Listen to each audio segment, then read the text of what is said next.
จะสู้วงมองไงนี่ยมบริเวณวงมองตลัง follower ตะเลือ Facebook page จำหน่ายแต่ปีปอนแปมเดแต่บอกวงมองโจมบอดนั่งมาบอดนั่งยมด่าลิงก์ក្នុង comment ណាតែวงมองจี start ចុចមើល profile ខ្លួនឯងគឺអត់ទាន់មានលុយទេបើមងទៅបង្កើតចុចកន្លែង deposit មកវងមងរើសដាក់លុយមិនក៏បានតែខ្ញុំដាក់មកដុល្លារឥឡូវយើងយក QR code ហ្នឹងទៅ scan ធនាគារណាក៏បានដែរបន្ទាប់ពី scan ហើយវា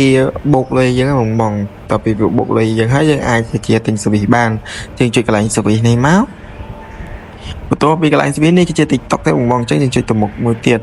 នេះគឺជាសេវាកម្ម Facebook វាមានច្រើនអញ្ចឹងបងចុចយកមួយមកយើងទិញទៅលើអ្នកតាមដានឬក៏ follower យើងចុចយកមួយមកបន្ទាប់យើងចុច order បន្ទាប់ពីយើងចុច order ហើយយើងទៅ copy link account ឬក៏ page របស់យើងចុច track 3មកយើង copy link បន្ទាប់ពី copy link ហើយយើងយក link ហ្នឹងទៅផ្ញើឲ្យ bot យើងផ្ញើវាទៅបន្ទាប់មក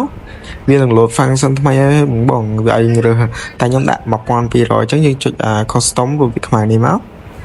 បន្ទាប់មកខ្ញុំវាយលេខ 1200 ឲ្យវាទៅបងគឺវាស្គាល់ឲ្យយើងវាយលេខកន្លែងហ្នឹងហើយយើងផ្ញើវាទៅចាំមួយផ្លែតបងនេះ order យើងទទួលបានហើយយើងចាំត3នាទី 4នាទីគឺវាឡើងហើយ follower ហ្នឹងវាឡើងហើយឥឡូវបាន 2k បងគឺងាយស្រួលខ្លាំងមែនតើ